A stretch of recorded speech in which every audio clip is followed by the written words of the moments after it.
My backyard was my sanctuary, a cherished slice of nature that offered peace and joy amidst the chaos of daily life. It was not just a patch of grass, it was a vibrant oasis, carefully curated to serve as a haven for my family. The small pond, glistening under the sun, provided a gentle soundtrack of trickling water that soothed our spirits. Surrounding it were a few trees, their branches swaying with the breeze, offering shade during hot summer days.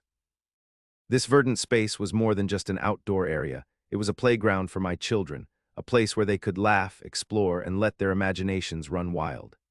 Countless afternoons were spent watching my kids play by the pond, their laughter mingling with the chirping of birds. We built makeshift rafts from fallen branches, caught tadpoles in the water, and even hosted impromptu picnics under the canopy of leaves. Every time I stepped outside, I felt enveloped in a world where stress melted away and harmony thrived. It was here that I nurtured both my garden and my family bonds. But this idyllic life came to an abrupt halt when the Homeowners Association, HOA, intervened, wielding their authority with alarming precision. Their initial communication arrived in the form of a letter that felt more like a threat than a mere suggestion. It claimed that our beloved backyard posed a safety hazard, an assertion that struck me as bewildering and unfounded. How could a serene pond and a few trees ever be deemed dangerous? The thought lingered in my mind like an unwelcome shadow. As I sat at my kitchen table reading their letter, a mix of disbelief and anger surged through me. The HOA demanded we address their concerns or face fines. My heart raced as I struggled to comprehend this sudden attack on our sanctuary. It was infuriating to think that those who had no experience in nurturing families or creating safe spaces could dictate how we lived in our own home. The situation escalated in the weeks that followed. Phone calls turned into threats and demands morphed into ultimatums. The HOA insisted we remove the pond entirely, invoking community safety codes that seemed vague at best. They claimed it was a liability waiting to happen, yet there was no evidence to substantiate their complaints. Their ignorance stung, especially when I realized they were intent on destroying something so precious to us. However, little did they know that I possessed an arsenal of knowledge as an experienced insurance adjuster for the county. This insight would prove invaluable in navigating the convoluted realm of regulations and policies they relied upon to support their claims. Rather than caving to their demands, an option that felt increasingly untenable, I resolved to stand my ground. Armed with an understanding of insurance practices and community regulations, I began to peel back the layers of their accusations. My resolve solidified as I gathered evidence to challenge their assertions. The prospect of fighting back against an organization that had wielded its power so carelessly ignited a fire within me.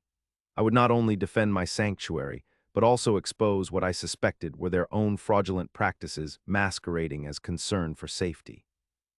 This journey toward reclaiming my backyard would soon become about much more than protecting a personal space.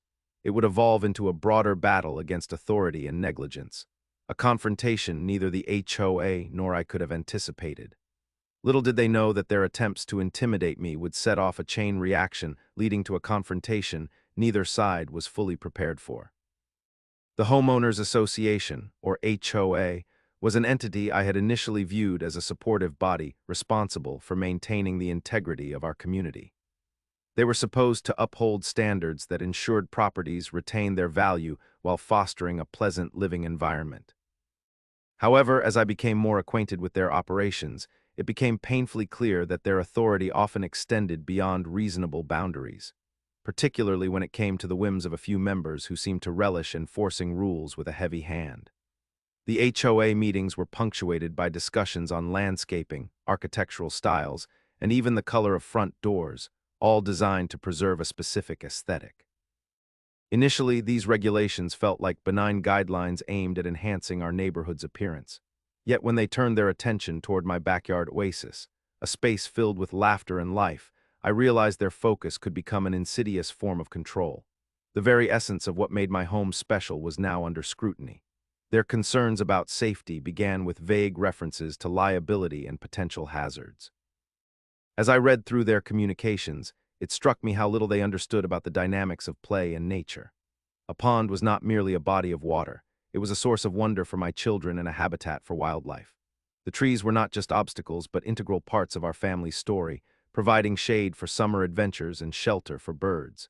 To dismiss these elements as mere liabilities showcased their disregard for the vibrant life that existed within our community. When the threats escalated to demands for removal, I felt both infuriated and bewildered. The HOA's insistence on strict adherence to safety codes seemed more like an arbitrary exercise of power than genuine concern for community welfare. They failed to recognize that the joy in our lives often came from embracing a little unpredictability and adventure, a sentiment at odds with their rigid enforcement of rules.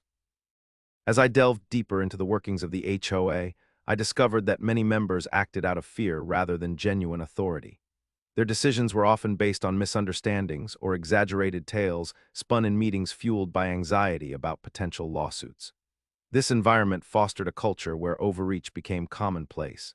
Instead of promoting safety, they cultivated an atmosphere where creativity and individuality were stifled. It became increasingly evident that I couldn't stand idly by while they wielded their power without accountability.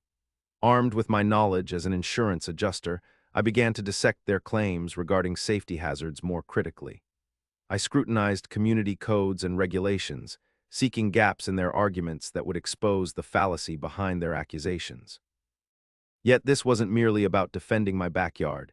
It was about standing up against an organization that had lost sight of its mission, to support rather than suppress its residents. Every interaction reinforced my determination to challenge the status quo and hold them accountable for their actions. With each passing day, my resolve grew stronger. I was prepared to fight back against an authority that had overstepped its bounds and threatened to dismantle the sanctuary where my family thrived. As I strategized my next moves, I could feel the tide shifting, not just in my backyard but within our entire community. The battle ahead would not only protect my sanctuary, but also question the very foundation upon which the HOA operated. Little did they know that this confrontation would lead them down a path they were wholly unprepared for. The moment I received the first letter from the Homeowners Association sent a chill down my spine, one that transformed the serene image of my backyard into a battleground in an instant. The letter was typed on official-looking stationery, with an intimidating logo emblazoned at the top, giving it an air of authority that felt overwhelmingly oppressive. As I read through it, my heart raced with disbelief. Was this really happening? The HOA claimed that my beloved backyard was a safety hazard due to various vague concerns, emphasizing liability and potential risks without providing any substantial evidence. Their words echoed in my mind, making me feel as if they were dismissing the very soul of our home, which lay in its rich greenery and the laughter of my children playing joyfully by the pond. In their eyes, what had always been a source of delight and wonder now stood accused like some nefarious entity. Reading further, I found a threat laid bare among their demands. If I didn't rectify these alleged safety issues within a specified timeframe, fines would be imposed. Each word felt like an impending storm cloud gathering over my sanctuary, a palpable shift from fun family afternoons to anxiety-laden dread. How could this committee view our backyard as anything but a picturesque escape? My confusion quickly morphed into anger. It seemed emblematic of an organization desperate to exert control based on arbitrary rules rather than real concerns for community safety. After absorbing the contents of that letter, I spent hours poring over community regulations and safety codes. Anything that could provide clarity or support for this sudden alienation I felt from an entity I once considered simply benign. It became clear that their understanding of nature's intricacies failed to consider the benefits of having a pond within our community, how it attracted pollinators, provided shade for summer days, and enriched our lives with simplicity and joy. Days passed as I prepared to respond to them, while simultaneously trying to grasp how this shift had affected not only myself, but also my children who used to bask in their own little paradise each day. The thought of losing our backyard felt unbearable. It wasn't just physical land, but embodied cherished memories we had created together as a family. Feeling compelled to act before becoming trapped by their threats, I took pen to paper and drafted a carefully crafted response. My tone balanced assertiveness with respect. I wanted them to see me as someone who understood both regulations and realities, rather than just another homeowner ready to comply blindly. As an insurance adjuster familiar with claims and policies, I was well aware that many complaints hinge on subjective interpretations. Emphasizing the positive aspects of our pond, its role in fostering wildlife and enhancing family bonding experiences, I argued against their unfounded assertions about safety. It was crucial for me not only to defend my sanctuary, but also to assertively challenge their baseless claims and set the tone for future dealings. Yet even as I formulated my response, the first look toward resilience, I could feel the momentum shifting beneath me like ripples in water.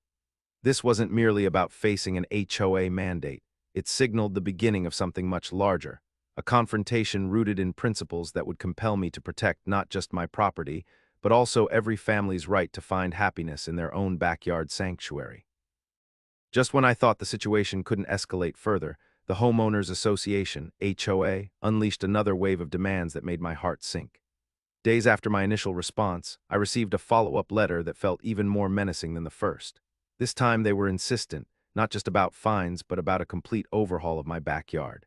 They demanded the immediate removal of the pond, citing an array of safety codes that seemed to multiply with each communication.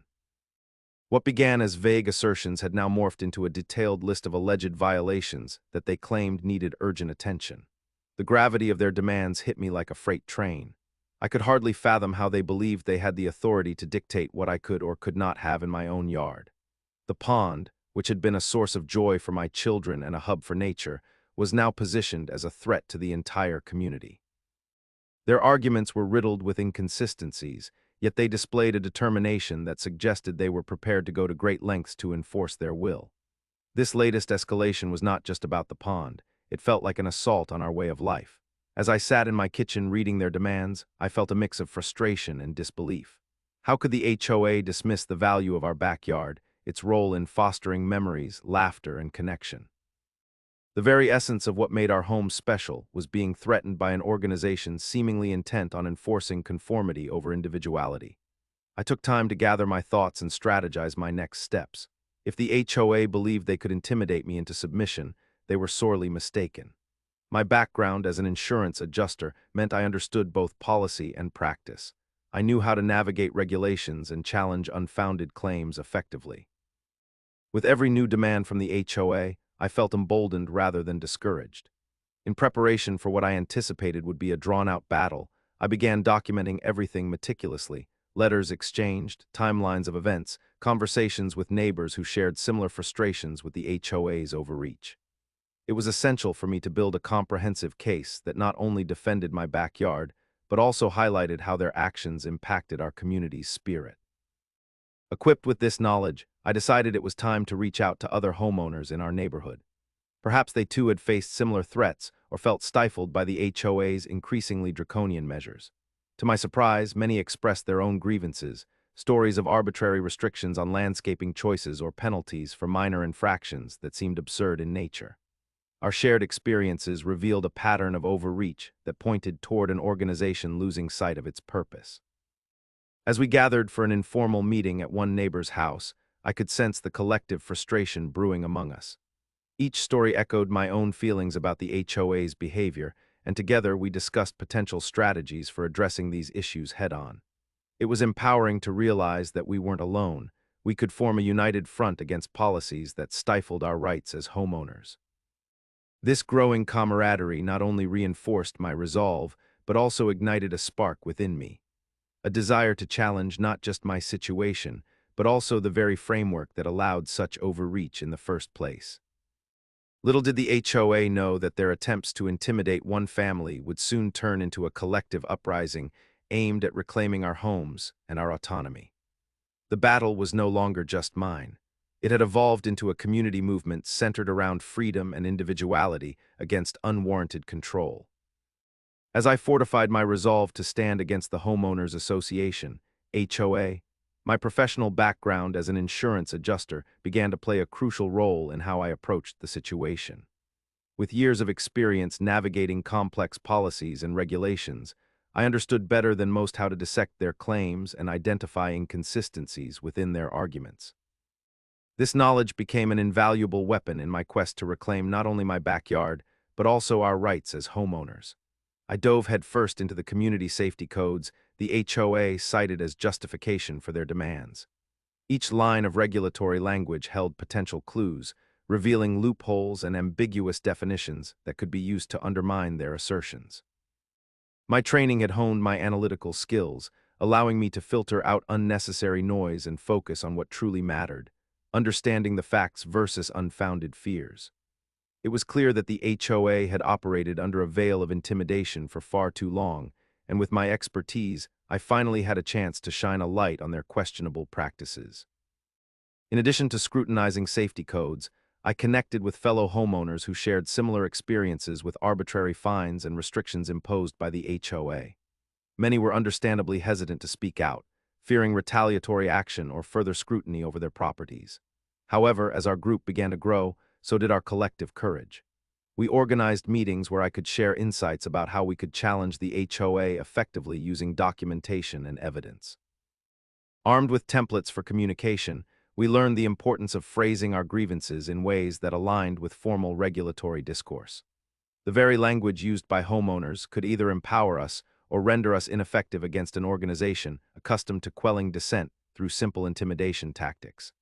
I encouraged everyone to document interactions meticulously. Keeping records of all correspondence would serve as critical evidence if any disputes escalated further. Together, we crafted detailed responses that echoed professionalism while firmly asserting our position. Drawing upon my experience as an adjuster allowed me to emphasize the factors at play in our backyard spaces beyond simply following regulations. The vibrant life they fostered, memories created there, and how they contributed positively not only to our homes but also to community cohesion. My work came full circle when I realized we could go beyond just defending ourselves against fines or removal orders. We needed to prompt a reevaluation of the HOA's governing procedures altogether. Many in our community felt stifled by a system designed to protect without consideration for individuality or creativity, the same issues that had led me into conflict with them initially. This shift in perspective transformed me from merely defending my sanctuary into advocating for real change within our community governance. As each member found clarity through shared experiences and united goals, confidence surged among us. We stopped viewing ourselves as isolated homeowners under siege and started seeing each other as defenders of our collective rights, creating a powerful alliance capable of confronting an entrenched power structure.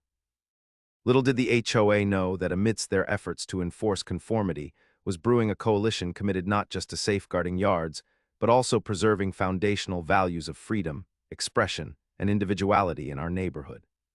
The unfolding confrontation was no longer just about one backyard. It represented a movement poised to challenge outdated norms and advocate for a community where every homeowner's voice is not just heard but celebrated. As the demands from the Homeowners Association, HOA, escalated, I reached a pivotal moment in my journey, one that would determine not just the fate of my backyard but also the very essence of our community. The HOA's insistence on removing our pond felt like a personal affront, transforming my sanctuary into a battleground. It was no longer merely about compliance. It had become a fight for our rights and the principles that defined us as homeowners.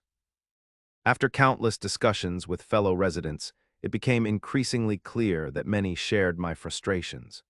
We were all weary of living under an oppressive cloud of fear, where each decision was dictated by an organization more concerned with enforcing conformity than fostering a vibrant community.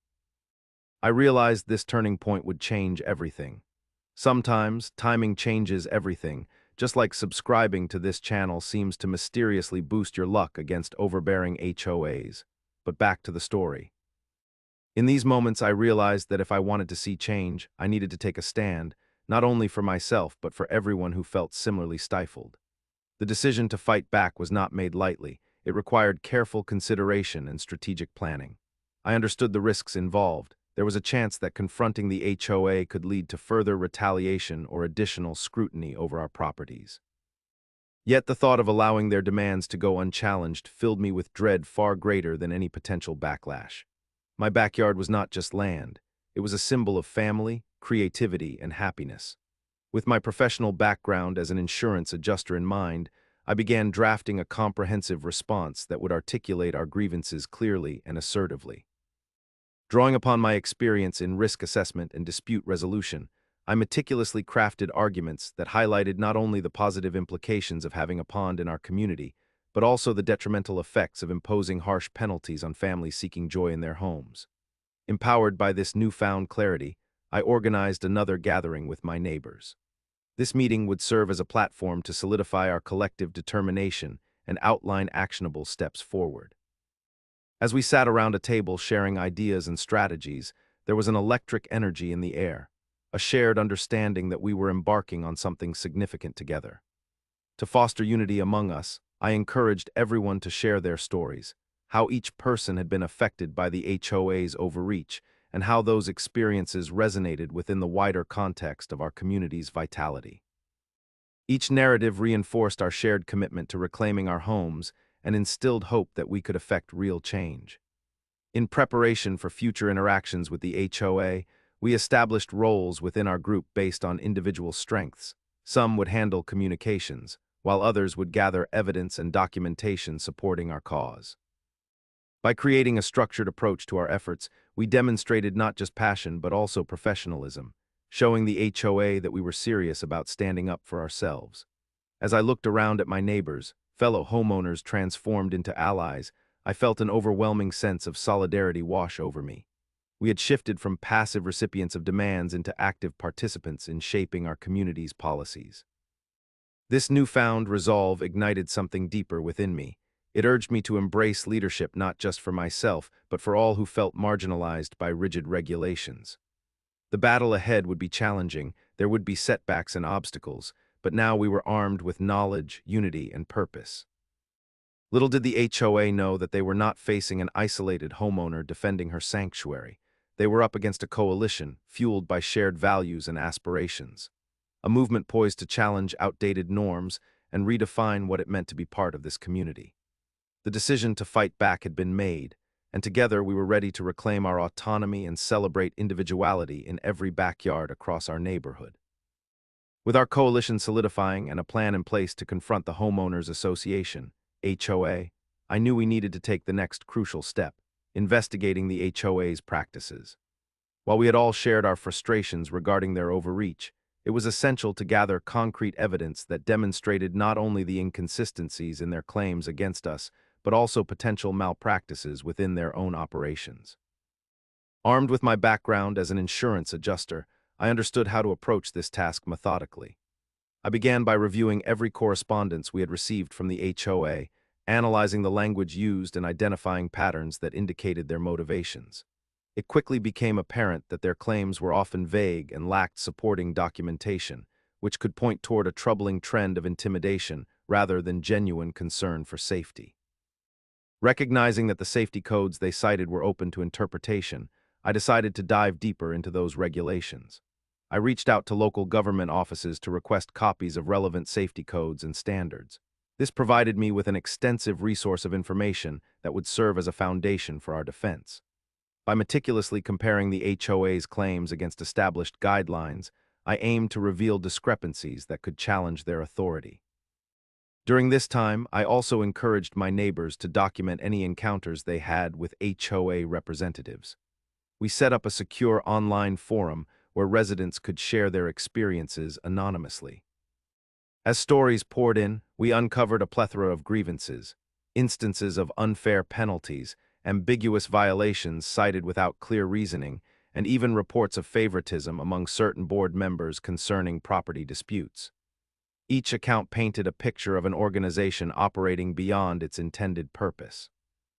Our investigation took an interesting turn when we discovered that several community members who had previously faced penalties from the HOA had either moved away or stopped participating in community meetings altogether out of fear.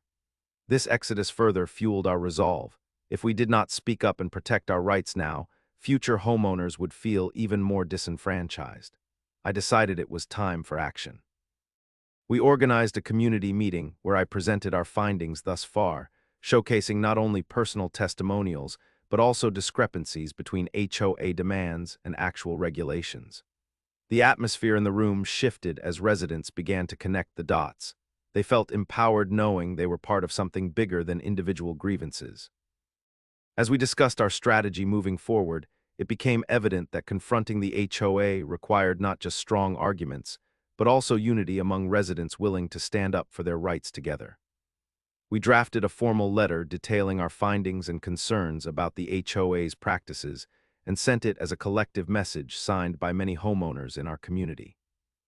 In doing so, we positioned ourselves not merely as individuals challenging unjust fines, but as a united front advocating for greater transparency and accountability within the HOA. The letter served notice that we were no longer silent victims. Instead, we were taking steps toward reclaiming control over our lives and homes. As I mailed out that letter, each signature representing hope and determination, I felt an exhilarating sense of momentum building within our group. Little did the HOA know that they had awakened a collective force ready to challenge their authority. Our investigation had revealed not just issues with their demands, but also flaws in their governance, a catalyst for change poised to reshape how decisions were made within our community moving forward.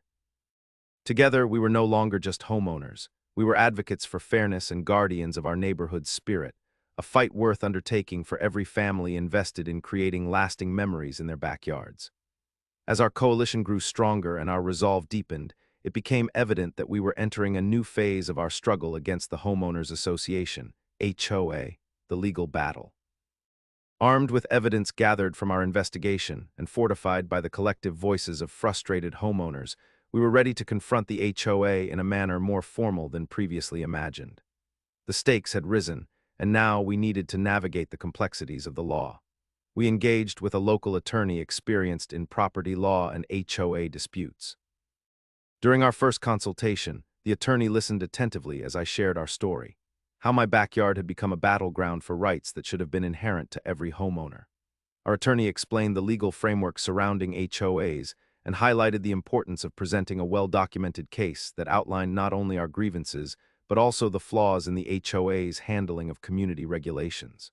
Together, we meticulously prepared for what lay ahead. Our coalition pooled resources to assist with legal fees, ensuring that everyone could participate in this critical phase without financial strain. Neighbors contributed documentation they had gathered, and we organized meetings to strategize how to present our case effectively.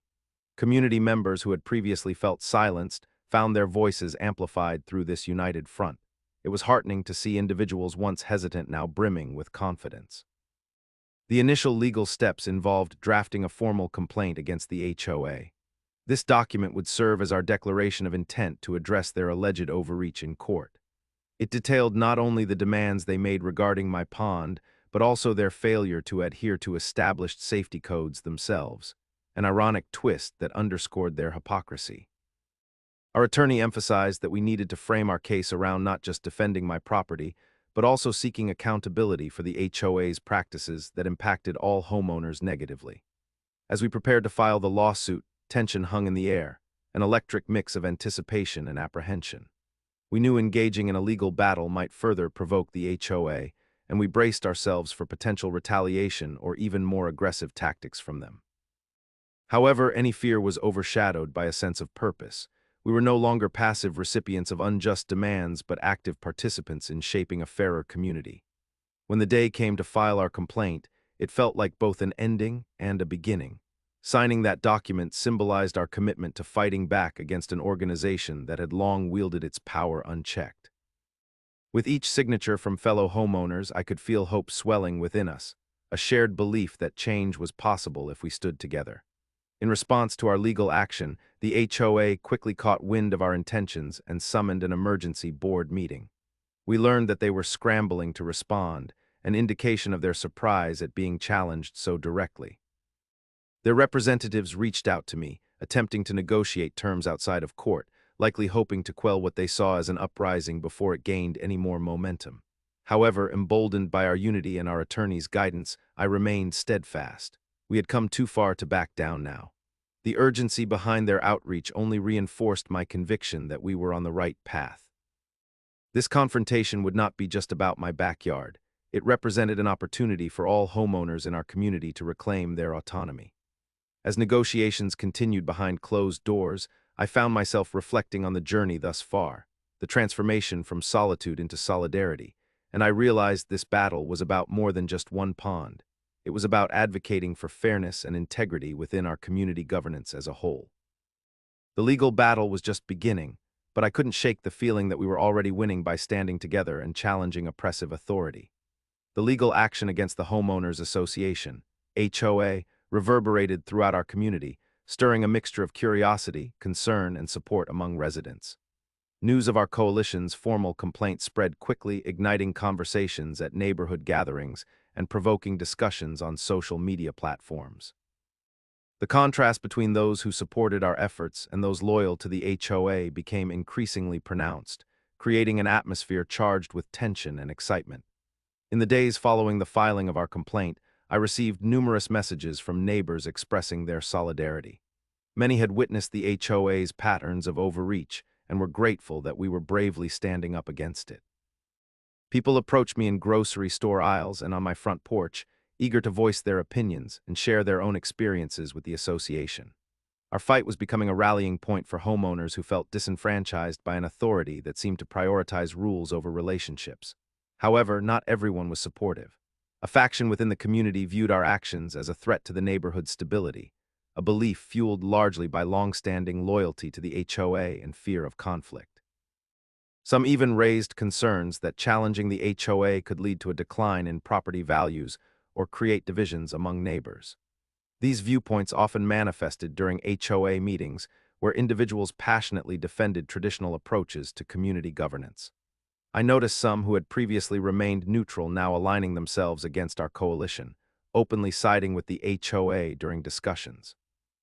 During one particularly heated meeting, tensions flared as my fellow homeowners voiced their discontent with both the HOA's policies and my leadership in this challenge. Questions arose about whether our legal battle would cause irreparable harm to community cohesion. It was a moment that forced me to pause and reflect on our strategy. While we sought justice and transparency, it was crucial to ensure that we remained unified in purpose. Recognizing this challenge, I organized an open forum for dialogue within our coalition. We invited all homeowners, supporters, and skeptics alike to come together for an evening period of discussion. This would not only serve as an opportunity for us to articulate our case, but also allow dissenters to express their concerns in a respectful environment. I knew that true community change required not just a fight against authority, but also an inclusive approach that addressed fears head-on. As people gathered in my backyard, the same space once targeted by the HOA, it symbolized resilience. This very area had been a haven for family joy now transformed into a metaphorical ground for reclamation. I encouraged participants to share their thoughts freely while emphasizing that we were not simply opposing rules, but advocating for fairness in how those rules were applied. The conversation was dynamic. Some individuals shared horror stories about unwarranted fines or vague safety violations they experienced firsthand, while others expressed skepticism about litigation as a preferred solution. Instead of dividing us further, this openness created common ground, an understanding that we all wanted what was best for our homes and families even if we differed on how to achieve it. By fostering these dialogues, I realized we could build bridges where there had been walls. Engaging both supporters and opponents laid the foundation for reinforcing our coalition's mission, improving community oversight while respecting individual rights, a compelling vision many could support regardless of their initial stance. In doing so, we managed not only to engage those wary of conflict, but also invite them into our conversation about change, transforming resistance into collaboration, doubt into solidarity. It became clear that this legal battle wasn't just about reclaiming my backyard. It was about paving a path toward a more equitable future marked by voices united in pursuit of fairness, not just today, but for generations to come within our community. As the legal battle against the Homeowners Association, HOA, continued, we began to see the first signs of resolution. After months of intense discussions, meetings, and negotiations, the HOA finally agreed to sit down with our coalition. The atmosphere was tense but hopeful as we entered the conference room at the local community center, a space that had become a symbol of our collective fight for fairness. Our attorney had laid out a comprehensive plan ahead of time, ensuring that we were prepared to articulate our case clearly and confidently. Armed with documentation of inconsistencies in the HOA's claims and testimonials from residents who felt victimized by the association's arbitrary rules, we felt a renewed sense of purpose. It wasn't just about my backyard anymore. It was a matter of community governance and fairness for all homeowners. When the HOA representatives arrived, I could see their discomfort as they took their seats. They were used to being in control, offering ultimatums rather than engaging in dialogue. However, today was different. The members of our coalition were not intimidated. Instead, they radiated determination and unity. We had come together not merely as individuals fighting for personal rights, but as a collective voice demanding accountability. The meeting began with each side outlining their positions. The HOA defended its actions by citing safety concerns, But as we countered with evidence highlighting their lack of transparency and the inconsistencies in their enforcement practices, cracks began to appear in their arguments. Residents shared their stories, expressing how the HOA's overreach had affected their lives, their families, and even their property values. As discussions progressed, it became clear that our coalition's voice was making an impact. The HOA representatives found themselves on the defensive, struggling to justify decisions that had long gone unchallenged. This dynamic shift fueled our resolve. We were not simply opposing authority, we were advocating for a shared vision of a community where transparency and collaboration reigned. After hours of back-and-forth discussion punctuated by moments of tension, we reached a critical juncture. The HOA proposed a compromise. They would withdraw the demand for my pond's removal and agree to review their existing policies with input from community members. In return, they hoped for a commitment from us to work together towards better governance that respected individual property rights while maintaining community standards. Though I initially hesitated, this was not the victory I had anticipated. The benefits of compromise soon became evident. A unanimous agreement emerged among my fellow coalition members. It was essential to take this opportunity to create positive change rather than risk further conflict that could lead to division among neighbors. After lengthy discussions and an emotional vote among our group, we accepted the proposal. As relief washed over us, I realized this moment marked the culmination of months of struggle, a testament to what could be achieved through unity and determination. In the weeks following our agreement, I observed a gradual shift within both the HOA and our community. The association initiated town hall meetings where homeowners could voice concerns directly, creating an avenue for dialogue that hadn't existed before. Slowly, relationships began to mend as trust was rebuilt between residents and HOA officials. Reflecting on this journey, it became apparent that our battle had accomplished more than just saving my backyard. It had ignited a transformation in how our community engaged with its governance structure. Together, we had forged a platform for collaboration that encouraged accountability, one where residents felt empowered to assert their rights while participating actively in decision-making processes. This resolution signaled not just an end to our struggle but a new beginning, one where my sanctuary remained intact while paving the way for improved communication and mutual respect throughout our neighborhood. We had turned an uphill battle into an opportunity for change, reshaping what it meant to be part of this community for generations to come. Reflecting on the journey we had undertaken, I realized that our battle against the Homeowners Association, HOA, had imparted valuable lessons that extended far beyond the confines of my backyard. The fight was not merely about reclaiming my space. It was about understanding the importance of community, advocacy, and standing up for one's rights in the face of adversity. One fundamental lesson I learned was the power of unity. When we first gathered as a coalition, many residents felt isolated by their experiences with the HOA, unsure if their concerns were valid or if others shared their frustrations. As we came together and supported one another, I witnessed a remarkable transformation. Homeowners who once felt voiceless began to find strength in solidarity, realizing they were part of something greater than themselves. This sense of community became our backbone, empowering us to take action and speak out against oppression. Additionally, I discovered that information is a powerful tool. My background as an insurance adjuster allowed me to navigate complex regulations and uncover discrepancies in the HOA's claims, but it was the collective knowledge and experiences of all coalition members that truly strengthened our case. By sharing stories and insights, we built a robust repository of evidence that illustrated not just our individual grievances, but also systemic issues within the HOA's governance. This collaboration highlighted how important it is to gather facts and documentation when facing authority. Knowledge can shift power dynamics. Furthermore, I recognized the necessity of open communication.